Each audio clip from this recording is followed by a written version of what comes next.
Hello, I'm Richard Ridge for BroadwayWorld. Matthew Broderick, Annaleigh Ashford, Julie White, and Robert Sella will star in the new Broadway production of A.R. Gurney's classic comedy, Sylvia.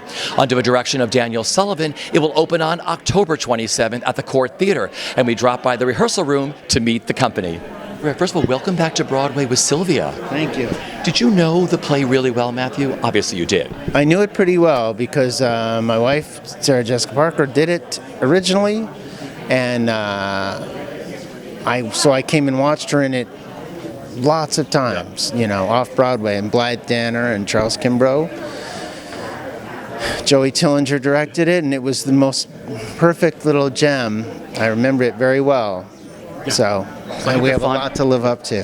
Well, I have the fondest memories of his play, seeing your wife and seeing that great cast. I love John Tillinger as a director, too.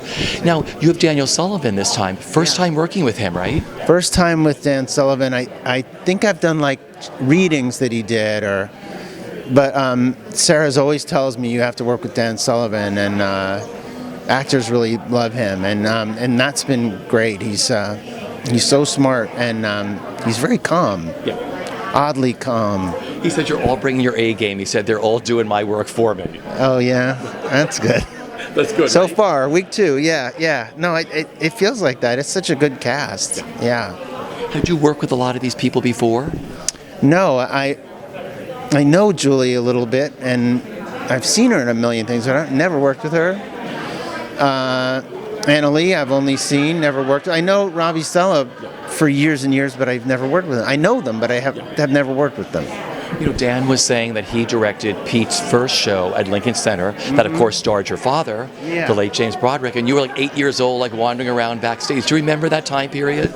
I remember it in broad strokes. I do remember my father working at Lincoln Center and being very happy, and that play was always regarded as this great experience in our house. But I can't say I remember meeting Pete, but he says I was brought around and Daniel Sullivan was directing it. So he remembers me too. Yeah. So tell me what you love about Pete Gurney's writing and what you love the most about this play and the guy you're playing.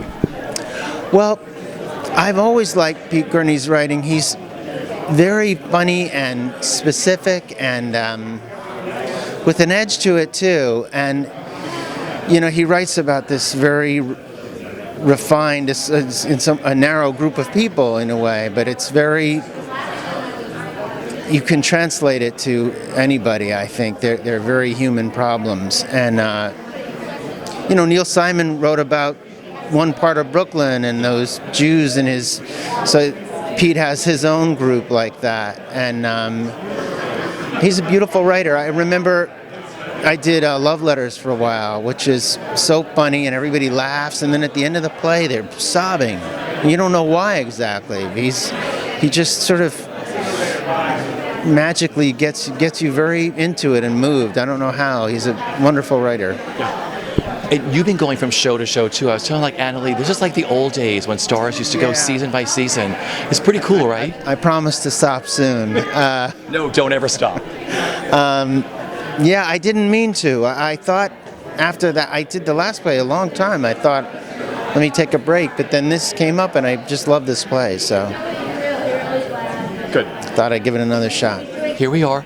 Welcome back. Thank you. Good morning. Thank you. You know, this is like the old days when stars used to run from show to show. Like I finish one, and you move to another one for the next season.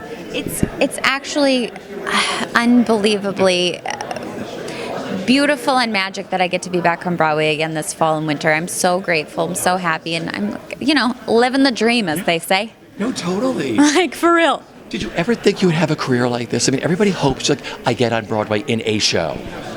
You know, I always have just prayed and hoped and wished for a life in the theater, and I pinch myself pretty much every day that I'm having this one. It's kind of unbelievable. I just always wanted to be a storyteller, and I'm getting to be a storyteller, which is kind of mind-blowing with all of these brilliant people. You know, I had a moment yesterday where me and Matthew were practicing playing fetch. I was like, well, this is happening.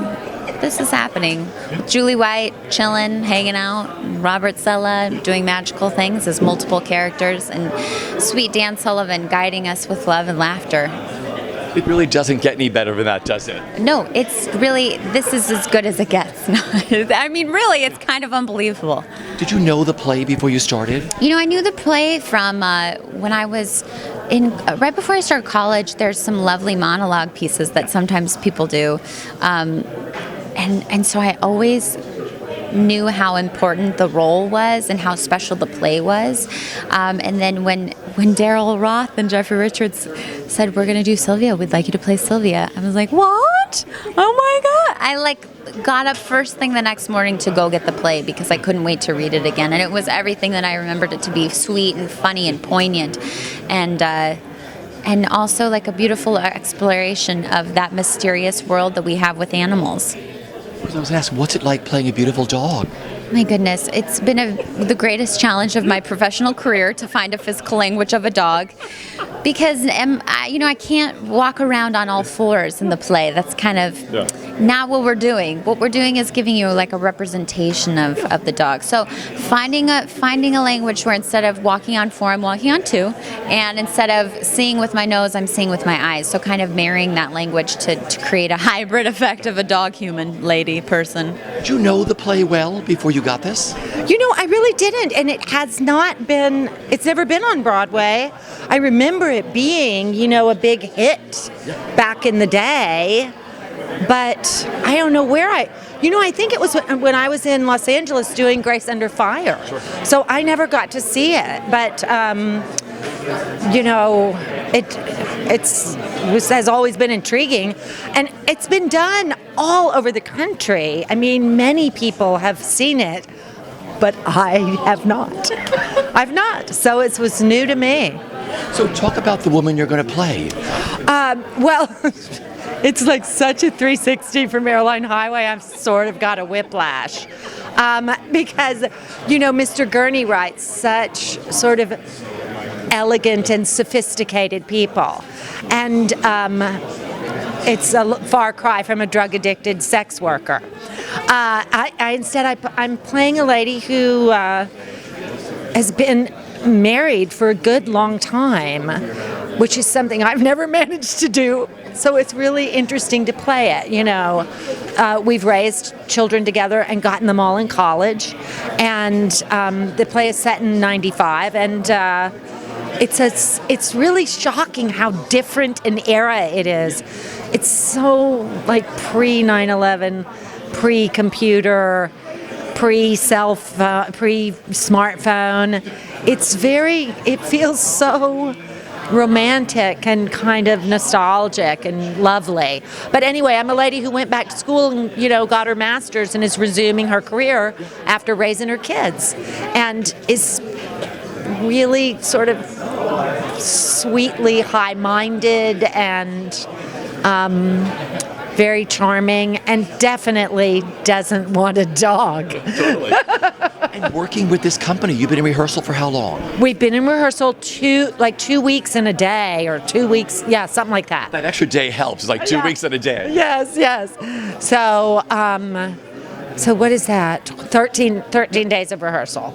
And it's going good. I mean, Matthew Broderick is very funny, and his kind of that evil deadpan delivery is I'm finding a little dangerous for me. I'm having a little trouble keeping a straight face. Totally. And I'm sort of the heavy of the piece. I need to keep a straight face. Well, first of all, welcome back to Broadway. Thank you. It's nice to be back. Did you know the play? I did. I saw it in the original production, and I just thought it was fantastic. I have to say, I really loved it. I mean, I love Pete Gurney's plays already, but just something about it that was so dear and so funny.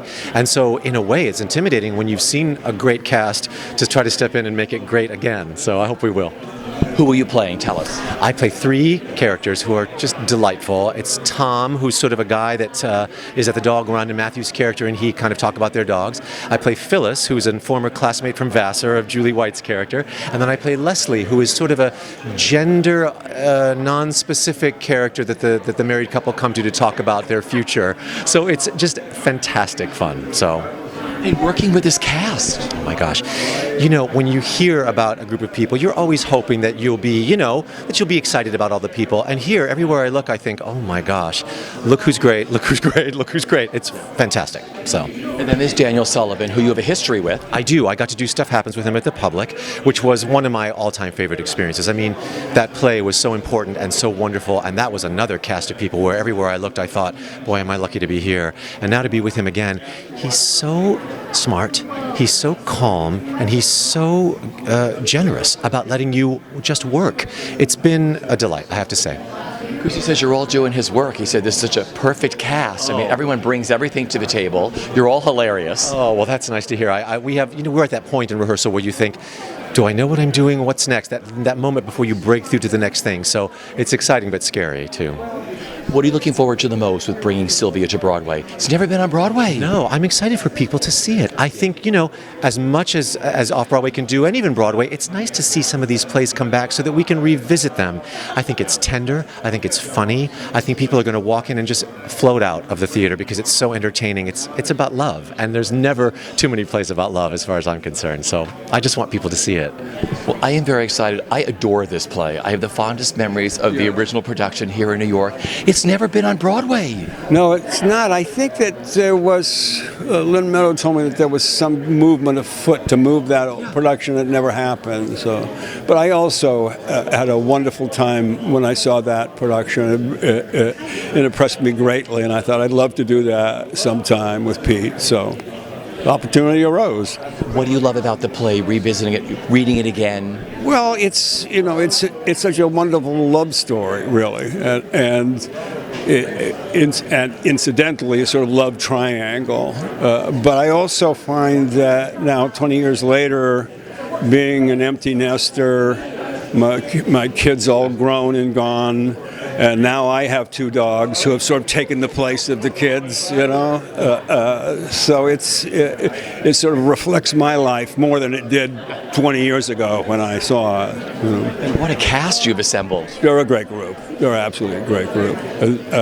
Annaleigh, when I saw her, and you can't take it with you, I thought that is a sort of physical genius, and it would be great to have her, inventing this dog, which is what's so much fun about rehearsals right now. And then Julie White, and you have quite a history. Yes, Julie and I go way back. To Heidi Chronicles? I think Heidi Chronicles was the first. Yeah, right. But we've done many shows since then. And Matthew, I've never worked with, but when I did the very first play I directed was Pete Gurney's very first play back at Lincoln Center, and his father, James Broderick, was in it, who was a dear, wonderful, great actor. And Matthew, as a 8-year-old kid, would come around rehearsals, so that's a nice 360. I was going to say, and then you have Robert Sella. And then Robert, who I did Stuff Happens with, is a wonderfully inventive guy. So it's a great group of comedians. And then you have David Rockwell designing these beautiful sets. He's always wanted to work with you. Yeah, David is wonderful, and I thought his sensibility fit this material really wonderfully well. This is so exciting. When I saw your name attached to this, what attracted you to Sylvia? Well, there's a couple of things. I've always wanted to work with Dan Sullivan, and I'm a huge dog lover. I have a dog. Our office is dog friendly. We have many dogs in our studio. And as I read the play, I thought there was a kind of magic to the play, and particularly as a kind of love song to how we live our lives in New York. And in observing it and thinking about it, I realized there was a chance to tell the story from the human's point of view. It's a pre-war apartment, Upper West Side. Out the window, we have a beautiful view of the East Side skyline. But we also had a chance to tell the point of view from Sylvia's vantage and from a dog's vantage. So the world that it all sets in is Central Park. And, I think it is one of the greatest pieces of design in the world. And so here we're framing Central Park, every dog's fantasy, in the apartment, and it's a kind of slightly magical transformation from the apartment to the park. So have you come to rehearsals and watched? What has that been like for you? What do you pick up from rehearsals? Well, it starts with talking to the director and understanding what kind of space he wants, and what we're now able to do. We're in the theater installing. So when I come to rehearsal, there's a lot of information about props, furniture, and also we're starting to understand the kind of energy of the piece and starting to see Sylvia's blocking, which is fascinating to start to explore how this dog communicates with these people and how in some ways she's the catalyst for the change. The dog is what changes the environment. So we're adjusting how you can come. We have the hills of Central Park in the distance, and in rehearsal we're working with Dan about how people enter and exit and how Sylvia can go off chasing the cats, which Pete Gurney was very insistent on coming up with a great staging solution to. Do you remember how you came about to write the play? I do. We have a house in Connecticut. My wife we moved here from from Boston, and my wife had found a job in the city, very, very much. And I was kind of lonely out there, so I looked through the newspapers, as I've done all my life, just seeing what dogs are available. Found this lovely little black lab, brought her home. My wife, I picked her up at the bus. She said, "What's that?"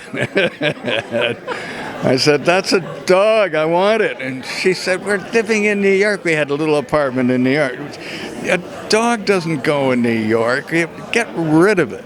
And out of that kind of conflict came the play. I love how life imitates art when you're a writer, but you can turn your whole real life story around into something really funny. Yes, well, that's true, and not just funny. I mean, I really, for some reason, I hardly knew this dog. I'd only had it a couple of days, but I knew that I had to have this dog, and I knew that I was going to have to acclimate the dog to New York, which I did, and then the dog is a black lab and friendly with everybody, so it acclimated itself beautifully.